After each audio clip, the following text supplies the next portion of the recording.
పెళ్ళిడికి వచ్చిండు, అక్కడ అమ్మాయిని మాట్లాడారు, ఇక్కడ అబ్బాయి ఉన్నాడు, ఇద్దరికి పెళ్లి చేశారు, జామ్గా బండి ఎక్కించుకొని రయ్యని పోతుంటాడు, ఆమె భుజం మీద చేస్తే అబ్బో ఇక ఏంటంటే ఒక సాంగ్ చేసుకున్నట్టు ఉంటుంది వ్యవహారం.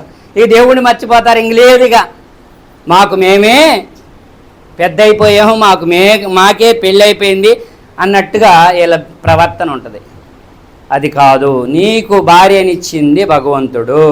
భార్య మీద ఎంత ప్రేమ ఉందో, భార్య మీద ప్రేమ కంటే భగవంతుడి మీద 1000 రెట్లు ప్రేమ ఉన్నవాడు, 1000 రెట్లు భయం ఉన్నవాడు మాత్రమే జ్ఞాని.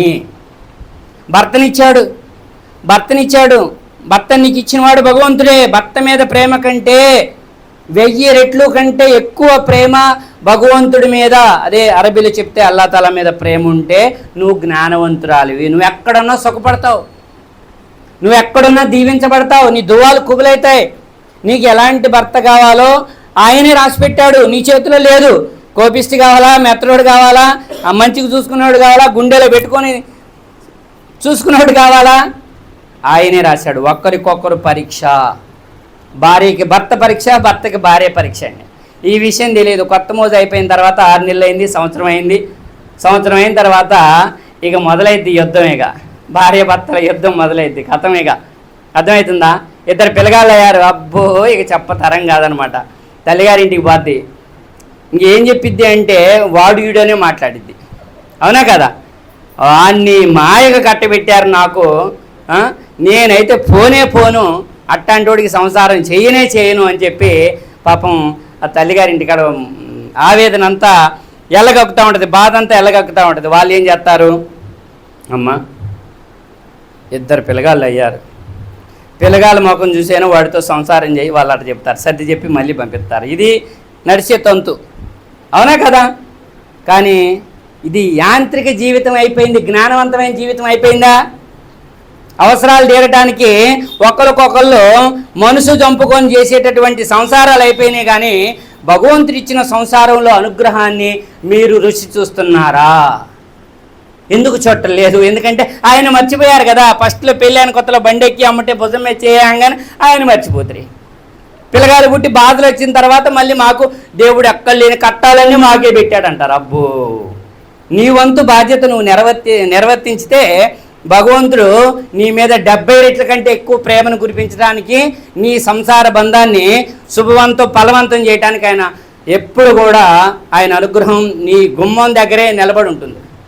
అది లోపలికి రావడానికి నువ్వు రాకుండా నువ్వే తలుపులేస్తున్నావు. అర్థమవుతుందండి?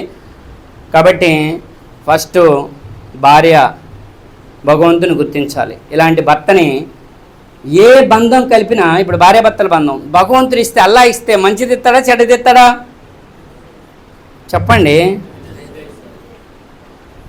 మరి మంచిది ఇస్తే 2 పిల్లగాలయ్యాక ఒకటే తిట్లు మొదలవుతున్నాయి. ఏనంటాడు ఇక అసలు ఇంట్లో ఇంటి పట్టును ఉండడు. ఇక 2 పిల్లగాళ్ళు అయిన తర్వాత 11ంటికి వస్తారో 10:30కి వస్తారో ఇంటి మీద ధ్యాస ఉంటుంది. ఈయనకంతా కూడా ధ్యాస ఏడ ఉంటుందో నాకంటే మీకే బాగా తెలుసు. ఎందుకు ఇట్లా అయిపోయింది సంసారం అంటే అల్లా అనుగ్రహం లేదు, దైవ అనుగ్రహం కరువు అయిపోయింది. అర్థమవుతుందా?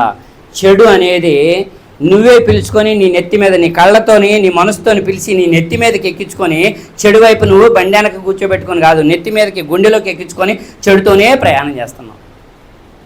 ఆ చెడుని వదిలించుకోవాలి. తప్పు చెడు చూపులు. అందుకే ముహమ్మద్ సల్లల్లాహు అలైహి వసల్లం గారితో అల్లాహ్ సుబ్హానహు వ తఆలా దైవం అంటున్నాడు, ఒక్కసారి చూసే చూపు నీదే, రెండోసారి మళ్ళీ నువ్వు కళ్ళెత్తి చూస్తున్నావంటే అది శైతాన్ చూపు, కళ్ళు దించు. ఎవరు చెప్తారండి ఇలాంటి మాటలు? నీ భార్యని నువ్వు పెళ్ళైన కొత్తలో ఎలాగ ప్రేమించావో, మీ బంధం పెరిగే కొద్దికి ప్రేమ పెరగాలా తగ్గాలా? వాస్తవానికి ఏమవుతుంది మరి తగ్గితే సమస్యలు రావా ఏంటి? మీ బంధం పెరిగే కొద్దికి ప్రేమ పెరగాలి. ప్రేమ పెరగాలంటే ఏనంటాడు, ఆగు కొద్దిగా అలసిస్తే నెత్తికెక్కిద్ది అని అంటాడు. ఆమె కూడా అంటది, ఆగు ఆయనకి కొద్దిగా అలసిస్తే ఇంకా అసలు ఏడుండడు, ఇగో చెట్టు ఎక్కుతురు ఆయన. అట్లా కాదు, అందులో తగ్గేటప్పుడు తగ్గాలి. మనం ఏది చేసేటప్పుడు అది దైవం అంటున్నాడు, అన్నీ బ్యాలెన్స్ చేశాను, మీరు కూడా బ్యాలెన్స్ చేసుకోండి. సమయాన్ని సందర్భంగా కోపం ఆయనే ఇచ్చాడు, ప్రేమ ఆయనే ఇచ్చాడు, అర్థమవుతుందా? ధైర్యం ఆయనే ఇచ్చాడు, మరి బాధ ఆయనే ఇచ్చాడు. ఏ సమయంలో ఎలా ఉండాలో ఒకళ్ళు కాకపోయినా ఒకళ్ళు జంటలు చేసి ఏమంటున్నాడంటే, జంటలో ఒకళ్ళు బలం ఒకళ్ళు బలహీనం. ఒకళ్ళ బలం ఒకళ్ళ బలహీనం. ఆ సంసార బంధాన్ని జాగ్రత్తగా ముందుకు తీసుకుంటూ వెళ్ళండి. అల్లా అనుగ్రహం ఉంటుంది. పిల్లల్ని తల్లిదండ్రులు బాగుంటే పిల్లలు బాగుంటారు. వాళ్ళకి గ్రంథ జ్ఞానం నేర్పించండి, నమాజ్ గొప్పతనం నేర్పించండి. నేను మరొకసారి వచ్చినప్పుడు మరిన్ని విషయాలు చెప్తాను. ఇది ఇక్కడితోనే మనం అల్లా అనుగ్రహానికి ఎంత దగ్గరగా ఉంటే శైతాన్ అంత మీకు మీ ఇంటి నుంచి దైవదూతలతో దాన్ని పారదోలుతాడు. మీ బయటికి వెళ్ళిపోతుంది. అది దాన్ని కొట్టి మరి దైవదూతలతోని శైతాన్ని కొట్టి పారదోలుతాడు. మీ ఇంట్లో శుభం ఉంటుంది. శుభం ఉండేలా చూసుకోండి. మీ గుండెలో మంచి ఉందంటే మీ ఇంట్లో శుభం ఉంటుందండి. మీ మనసులో మంచి ఉందంటే మీ ఇంట్లో శుభం ఉంటుంది. మీ మనసులో చెడు ఉందంటే అది పిలిచి మీరే చెడుని మీ ఇంట్లో పెట్టుకున్నారు, మీ గుండెలో పెట్టుకున్నారు, మీ ఇంట్లో పెట్టుకున్నారు. మీ చెడుని మీ గుండెలో పెట్టుకున్నప్పుడు ఇంట్లో శుభం ఉంటుందా? అర్థమవుతుందా?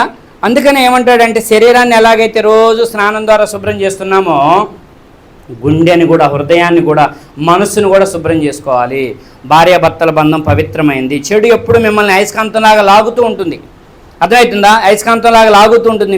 మీ పరువు తీయాలని, మిమ్మల్ని అబాస్పాలు చేయాలని, మిమ్మల్ని నష్టపరచాలని, మిమ్మల్ని అగాధంలో తొక్కేయాలని, మిమ్మల్ని ఉన్న స్థానం నుంచి కిందకి దిగజాలే చేయాలని చెప్పి చెడు ఎప్పుడు కూడా అయస్కాంతంలా లాగుతూ ఉంటుంది, ఊవిళ్ళూరుతూ ఉంటుంది.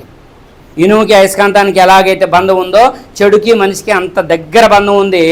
ఆ చెడుని జయించటమే మానవ జీవిత పరమార్థం. దానికి మనకి పరీక్ష పెట్టి కూర్చున్నాడు అల్లత. అర్థమవుతుందా? కాబట్టి వీలైనంత వరకు మంచి చేయండి, చెడుకి దూరంగా ఉండండి.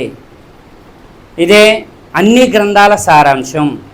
ఖురాన్ ఒకటే కదండి, అన్ని గ్రంథాల సారాంశం.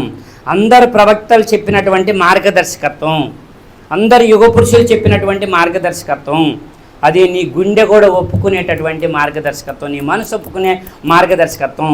మసీద్ అంటే సంస్కరించేది. ఇది ఒక హృదయాల్ని రిపేర్ చేసేటటువంటి జనతా గ్యారేజ్ అంటారు కదా, అలాగే ఇది ఒక గ్యారేజ్. మసీద్ అంటే అందరి హృదయాల్ని శుద్ధి చేసే గ్యారేజ్ ఇది.